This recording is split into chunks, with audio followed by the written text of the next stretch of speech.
Hi everybody. Today we start a new chapter, chapter 18, and it is about electricity, or to be more precise, it is about electric forces. I assume you already know something about electricity or electric forces, either from your life before KME or from chemistry, and we have just here now a look at the first topic, which is the so-called charges. Charges, that's the origin of electric forces or of a charge, and we will have a closer look on that.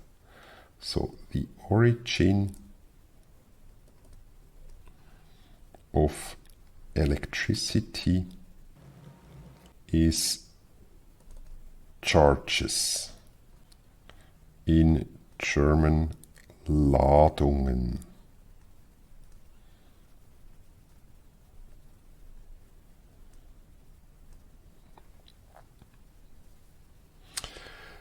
So if we think about electricity or the electron, we can first have a look at the name, which comes from the Greek, and elektron stands for that one, a Bernstein in German or amber in English. So maybe you had, when you were a child, such an amulet around your neck, and it is said to help if you have a toothache or whatever. So it had to have some magical forces. And of course we know it's not really magical forces, but it has electricity, because if you take a piece of amber and you rub it somewhere, you can feel some electric forces or action. Electricity was seen to be something made by God, some sort of, and if you have a look at this picture here, you might recognize this man. It is the Godfather, so to say. So it is a Zeus, and in his hand he holds here this lightning, and this was a symbol of absolute power and of some magic. So we can see here as well that electricity is really something that has fascinated people here. So when we talk about charges, we have to talk about atoms. And there are two types of so-called charges, and they have been given a name, and the name is, we call the one type positive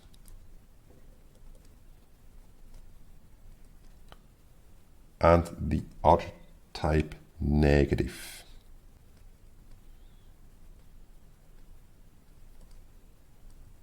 But it's just names that was given. And if we have a look now at the atom, then we know where these charges are coming from.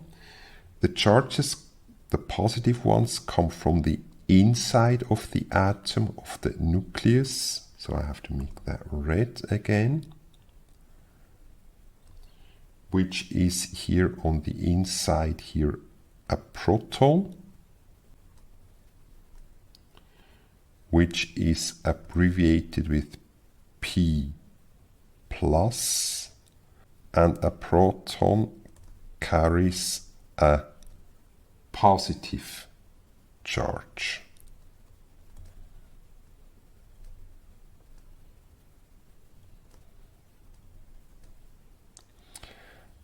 Then we have also neutrons on the inside of an atom. So maybe I draw here a second one. So we have here the nucleus, and then around here we have the shell, and in this shell we have, I make now a very simple model, some electrons moving in a certain direction, and the electron abbreviated with E minus to symbolize that it is negatively charged, and this carries a negative charge.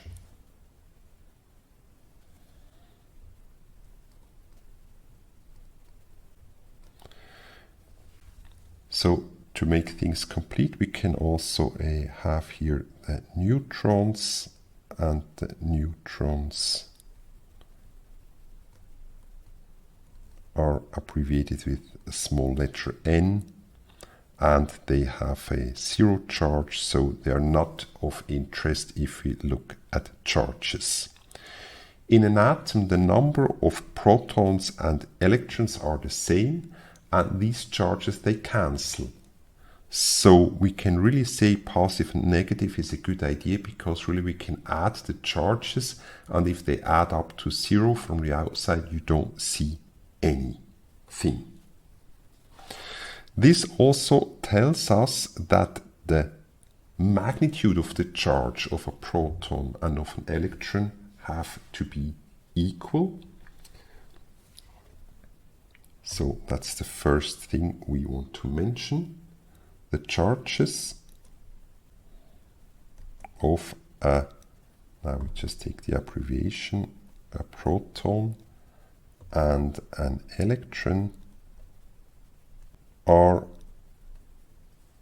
exactly equal.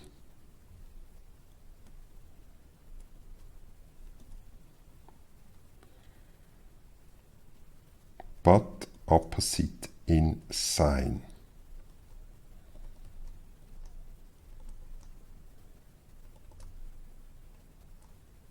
So plus or minus. So they can cancel out. And therefore we are also speaking about the elementary charge.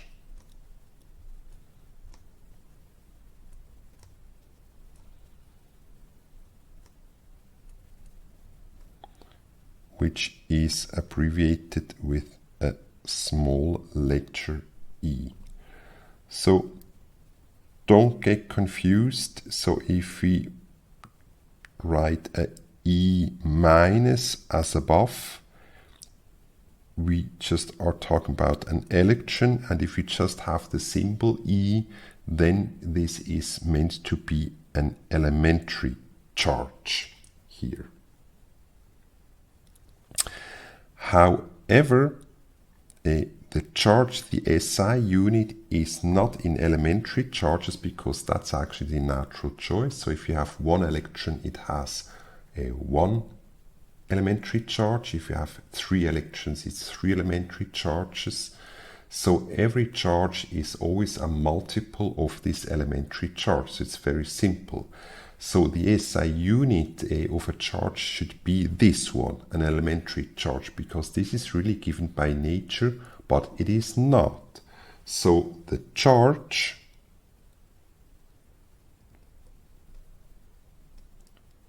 which is abbreviated with a small letter q here, is measured in coulombs, abbreviated with a capital letter C.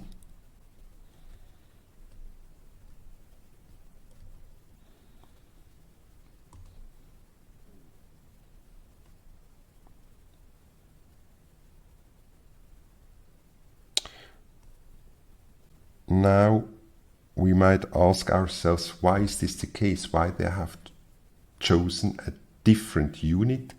And things are simple. At the time where this SI system was invented, people didn't really know that electrons exist, so they didn't really know about atoms either. And of course they did not have any idea about how many electrons there are in an atom or in a piece of substance. So they just took this peculiar unit of the coulomb. 1 coulomb is, if you take 6.25 times 10 to the 18th elementary charges. So if you take, for example, 6.25 times 10 to the 18th electrons, you have minus 1 coulomb, and if you take so many protons, you have plus 1 coulomb. And of course you can go vice versa and say 1 elementary charge then is 1 over this number, and this is amounting to 1.602 if you want to be very precise, times 10 to the power of minus 19 coulombs. So this is how we can calculate from coulomb to elementary charges and back.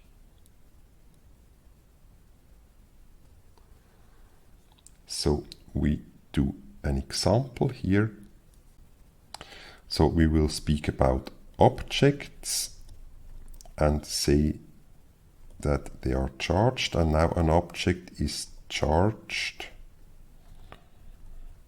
with, let's say, plus 3 nanocoulombs. So first thing is, if something is charged positively, then what does that tell us? If you go back to our atom, if it's charged positively, this tells us that there are too many protons. You cannot really put protons in an object, or it's very difficult to do that, so you have to go to CERN or somewhere. But it's quite easy to remove some electrons because, for example, if you brush your hair, you can feel that you remove electrons out of your hair, and this just makes it sticky with these electric forces. You might look then something like that if you do that too intense. So it's always electrons. So we have too many or too few electrons, and if something is positively charged, so this means that electrons have been removed.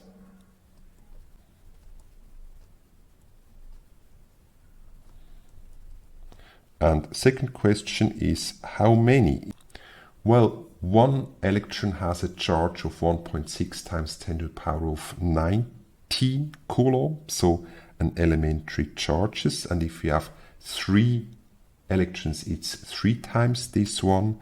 And if you have a certain number abbreviated with the capital letter N of electrons, then it's N times this. And that has to correspond to Q. So you can also take that as a formula if you want to.